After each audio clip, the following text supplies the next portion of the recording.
Welcome 5317. You've made it to Module 3, which is excellent. This week we're going to be looking at literacy-rich classrooms, what that means, and just a few little pieces that I want to touch on in particular in this mini lecture commentary to make sure that we highlight especially our main project for the week, which has a lot of details to it, so I want to make sure it's as clear as I can make it. So this week you have a lot of readings, but they're mostly short readings, between 3 and 6 pages long. They're quick articles that hopefully you're able to get through and start seeing some big themes come across, particularly that you can use read aloud even in older grades, especially in older grades, along with shared readings and close readings, and that you can effectively deliver content that way, so that you're not only delivering the content, but that you're also helping students see the practices that are typical within your content area or discipline when it comes to reading and writing. So what makes those strategies so powerful is that it's the opportunity for you as the teacher to sort of take on the cognitive load, right? We talk about how there's a limit to how much the human brain can do at a single time. I like to think about it as a cup, right? So what we're able to do, our memory and what we're able to access, what we're able to use cognitively is like a cup, and it can be pretty darn full. Unfortunately, at any given time, we're basically sticking a straw into this cup and pulling things out. We can't pull the entire contents out all at once. We take a little bit. And so the more we can take away from what they have to do, what they have to be thinking about, the more they're able to concentrate on what you want them to understand. That can be the content, that could be the strategy for reading in your discipline that you're trying to help them with, whatever it is. If you can start off by sharing that load with them or taking part of that load for them, they're going to benefit and be able to focus on the part you want them to focus on.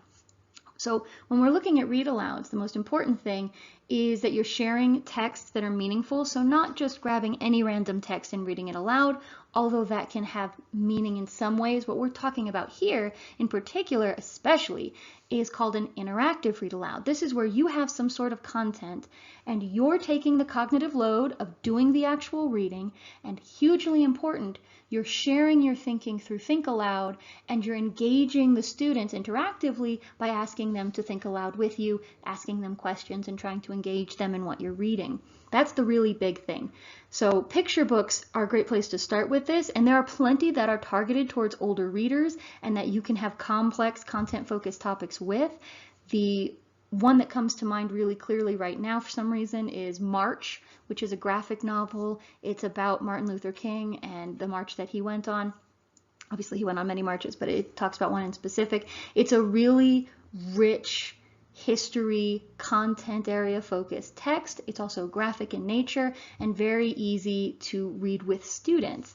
That's true for everything. You can find these, and you'll find them in some of the resources that have been provided in the module. You can find them for science. You can certainly find them for art. You can find them for music. You can find them for mathematics. One of my favorites, and this is sort of in that middle range, so I wouldn't necessarily use it with high schoolers, but in those middle grades, Circumference, one of my favorite little things, and it's sort of as a medieval setting for mathematical thinking. So that can be one great way to do it. So some topics you can get a graphic heavy text and help communicate topics that are really complicated. I actually myself have a book on semiotics that is a graphic novel about semiotics, which is a theory of literacy and learning and how we assign meaning to words through metaphor and through symbology. There's no topic that can't be helped by the support of graphic images because of how we as people think. So don't feel like you have to limit your engaging with image just because you're in a higher level, like a high school level instructional setting. You can still bring those texts in and students will still benefit from them. Something I want to dig a little deeper into is this idea of reading levels. Now, elementary school teachers tend to be more familiar with the concept of reading levels than you'll find in some of the middle grades and in some of the higher education grades, particularly when we look at those of us who've come in laterally. So you have a degree in something else and now you're becoming a teacher. You probably haven't taken as many courses as some have in the elementary grades about what it means to have a reading level. And I want to talk about this in a few different ways, but something I want to emphasize really clearly is that reading levels, for the most part, are about books, not students. And I'm going to get into that a little further. But when we are talking about reading levels for students, the one way to look at it is the relationship between a student and a very specific text. Is that text at their independent reading level?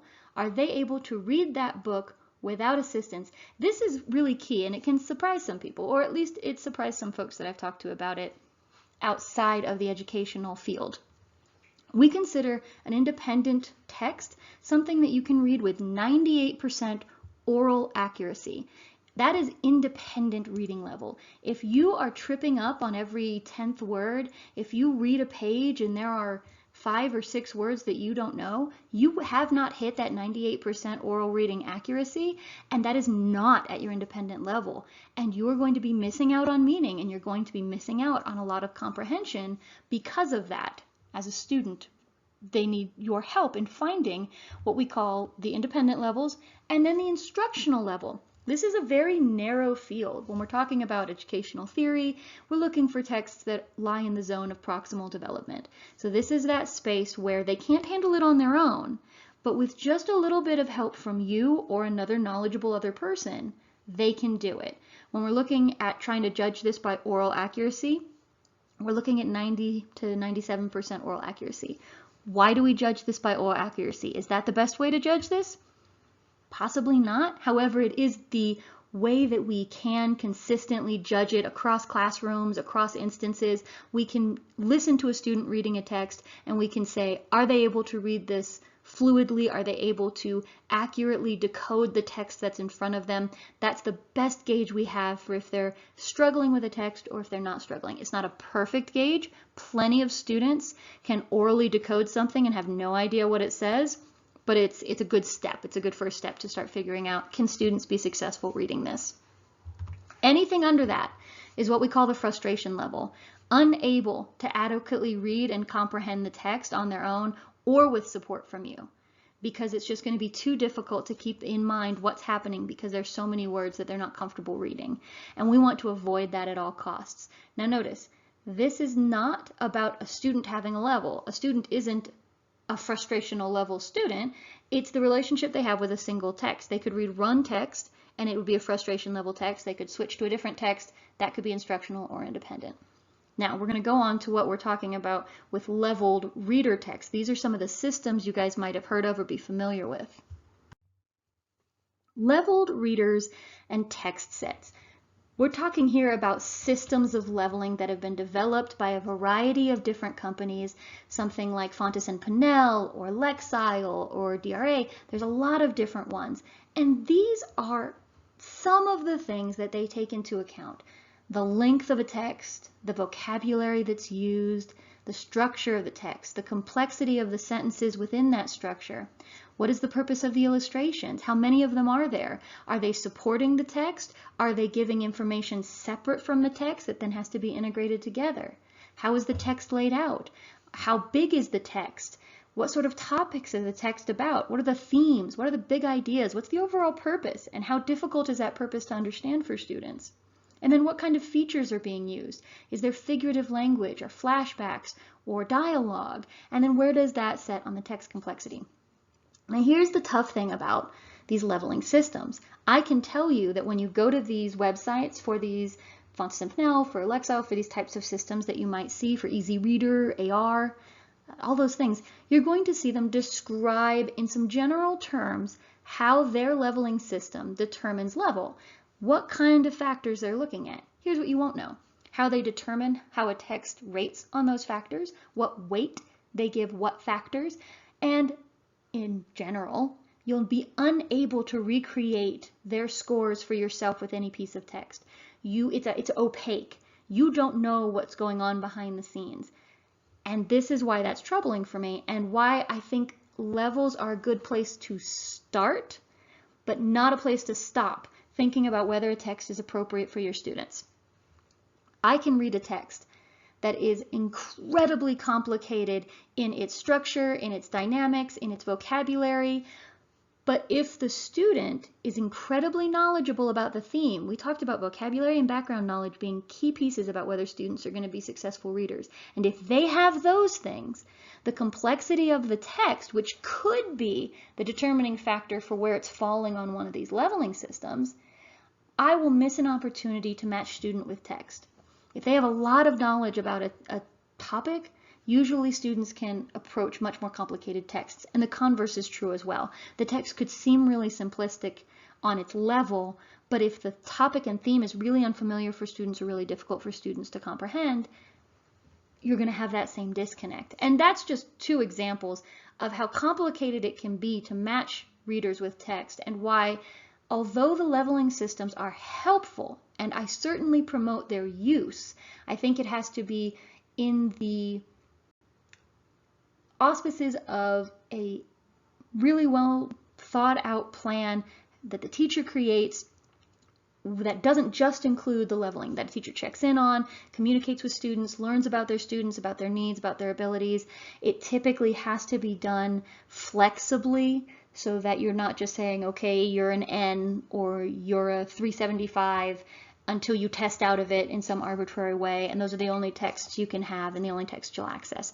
That's what we're talking about when we're looking at my caution and concern with leveled readers. But that being said, they can be great tools for figuring out a starting place to work with students, trying to figure out where you could start coming up with texts that they could use, and then moving forward going, okay, now I start to see how these leveling systems are working and how successful I am at using them to match students with text.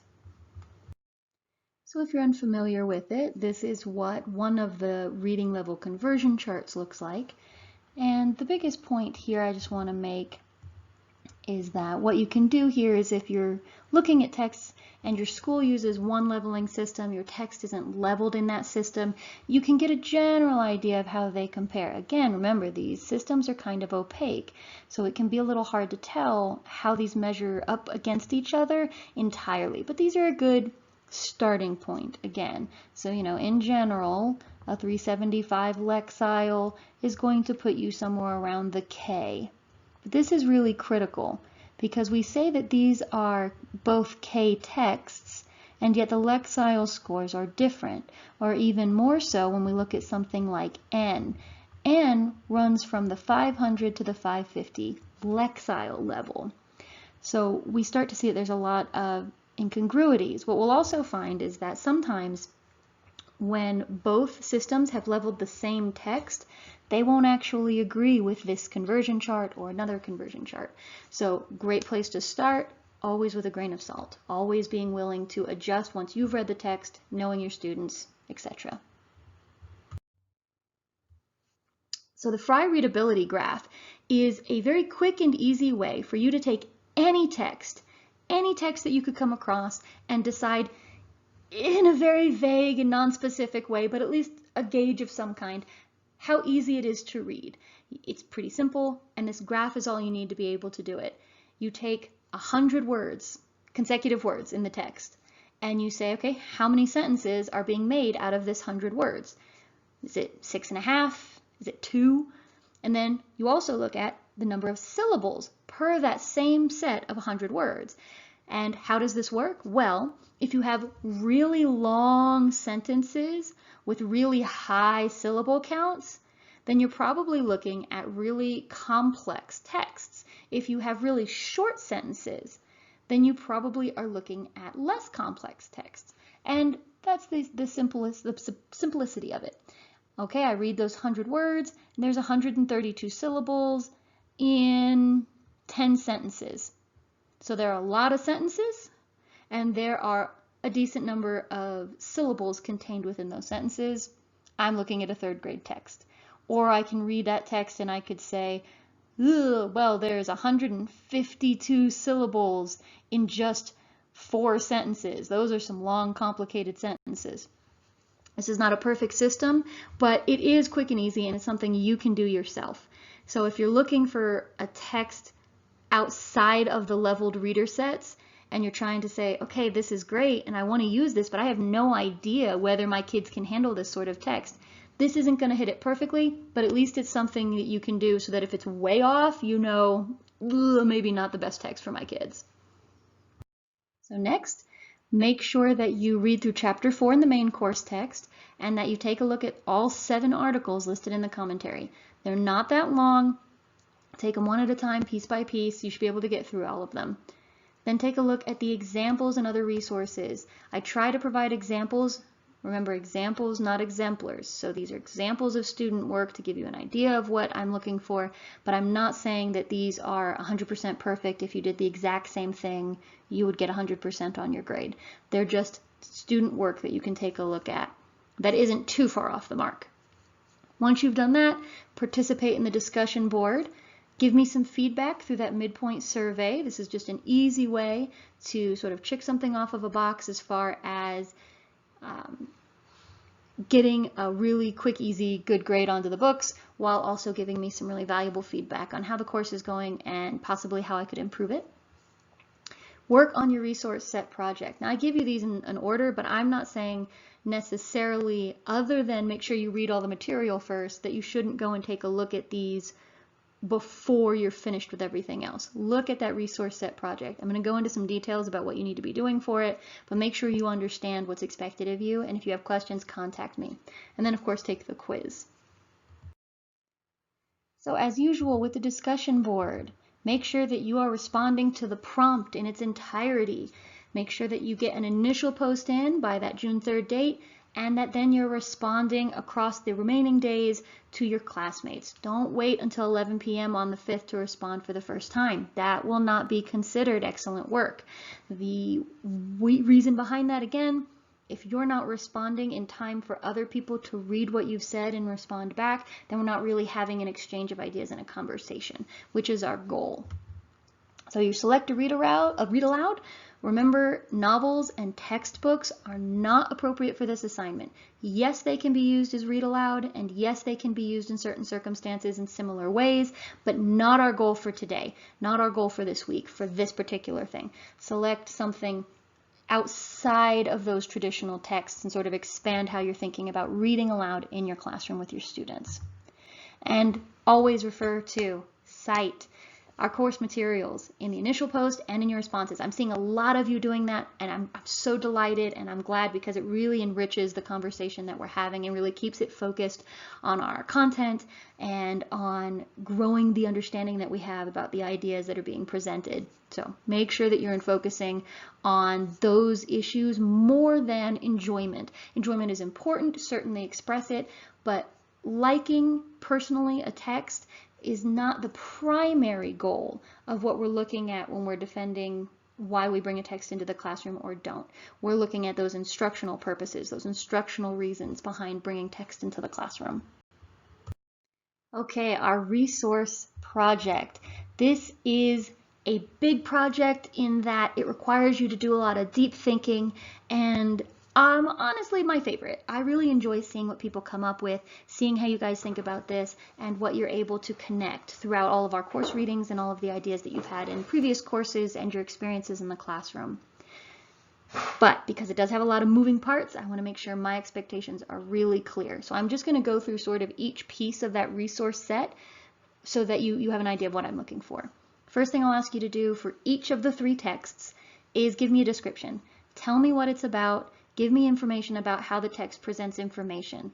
So what I mean by that is, does it have charts? Does it have glossaries? Does it use figurative language? Does it use all those features that I just talked about for how leveling text can go? All of those aspects, those are things you could discuss here, right? Does it have really complex sentences? Does it have diagrams that you're expected to understand independent from the text itself, etc.? Rationale is the next piece.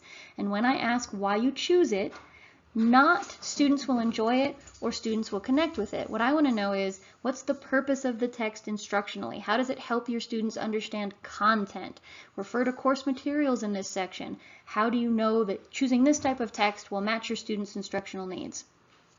Next section, support diverse learners. Diverse learners is an incredibly broad concept, and it can come in a lot of different dimensions, and I want to see some different dimensions. I'm not saying that you have to address every possibility of diverse learning. I just don't want you to pick one thing and then talk about it for all the resources alone. I want to make sure you're thinking about groups of students in different ways. There's racial, ethnic, cultural diversity. There's the learning ability diversity of students. There's physical ability, especially sighted and sightedness. What I don't want to see is, this is a great text and it supports diverse learners. Surprisingly, I have gotten some projects that say that. not entirely helpful. I assume that you think it'll help diverse learners and that's why you've chosen it. What I need is you to explain how it does that. Explain what it has. And also, don't feel like this is only a place to toot the text's horn. This can entirely be a place where you recognize a shortcoming of the text and how you plan to overcome it. This might be difficult for students with dyslexia. Here's how I hope to support them. Make sense? So, think about that description of the text, because a lot of those features could probably come in here to talk about how diverse learners are or are not supported by these features. The next section in this project is using it in the classroom. I don't need a full lesson plan. I don't need anything like that. I want some broad strokes. What role does it serve? Are you going to introduce a topic using the text? Are you going to have it as a resource that students are going to use when they're creating some other project or doing research? How are you going to present it to them? Will you just have it as part of a list of greater text? Will it be something they're required to read? Are you going to read it aloud to them? Will students read it independently, etc., etc., etc. Broad strokes. How do you see it being used in the course? And then the last section that's all on its own as far as this. So you'll do all of those things for each of the three texts. You're going to talk about the description of the text, the rationale for it, how it supports diverse learners, and how you could use it in the classroom for each of the three texts. Then you're going to reflect on the process of selecting these texts. You're going to use your course materials, which you should have been using throughout to support your ideas as far as the rationale, the diverse learning, and how you'll use it. Then you're going to use those ideas and you're going to talk about what influenced you as you made your choices. Think back to your reader profile. Did you have biases that came into play? Did you overcome those biases? What questions do you still have about selecting text? What was difficult about the process? What did you feel really comfortable about? Why might those choices have been easy, difficult, etc.? You're going to reflect. A reflection of a high quality is not a short paragraph. It's not War and Peace. Don't feel intimidated by that. But typically you cannot at a high level describe your thinking about doing this entire project that has so many pieces to it in just a few short sentences. I would like to see deep thinking here about why you chose what you chose, what it felt like to choose them, not necessarily like, although you can certainly say it was fun or it was engaging, or you can say it was boring and difficult, but even more so, what did that mean instructionally for you? The last thing I want to point out, it says it in the instructions, but I really want to hammer it home because every semester I have a couple of students who miss this, and I'm not sure how to help more except by trying to putting it here. Resources for this project are the ones being used by students in the classroom to enhance their learning, not texts you're going to read before giving the lesson or that sort of. I'm not talking about a teacher resource. I'm talking about texts that students in your classroom would read and use. Also, again, if you are not in the 6 to 12 setting, or you're not in a setting of a content area, if you're in a special education setting that doesn't have a content area focus, that sort of problem, pretend you are. For this course, you need to be addressing the needs of the students in grades 6 to 12. That's our focus. That's our context. Make sure that you're staying there. You're going to have that standard that you're trying to address using all of these texts. That standard needs to be a content area standard that is from one of the 6 through 12 grades. Make sure that you're there. I know it's going to be hard, but if I get someone who sends me back something about elementary school 3rd grade reading and how you'll use them with your 8-year-olds, I'm going to send it back. I'm going to send it back to you and explain that I need you focused on the context that we are trying to talk about in this class, understanding that it might not be your context.